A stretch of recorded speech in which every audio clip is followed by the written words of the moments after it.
অভিমান বড্ড খারাপ জিনিস। কিছু বলাও যায় না, আবার সহ্য করাও যায় না। ভেতরটাকে কুড়ে খায় আর শুধু নীরবে কাঁদায়।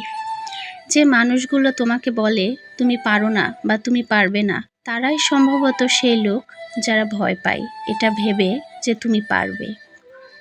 অতীত নিয়ে বেঁচে থাকার চেয়ে স্বপ্ন নিয়ে বেঁচে থাকা অনেক ভালো, কারণ তুমি অতীতকে দুর্বল করে তোলো আর স্বপ্ন জীবনের প্রেরণা যোগায়। যাদের কাছ থেকে শুধু অবহেলাটাই পাও, তাদের গুরুত্ব দেওয়া বন্ধ করো, কারণ তোমার নিজেরও একটা আত্মসম্মান আছে।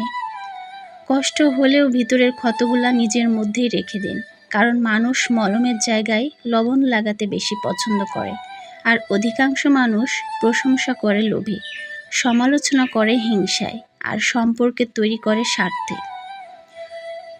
সত্যের ক্ষয় নেই, ভয় নেই, লজ্জা নেই, বিনাশ নেই। সত্য খুব বেপরোয়া, তাই সত্যকে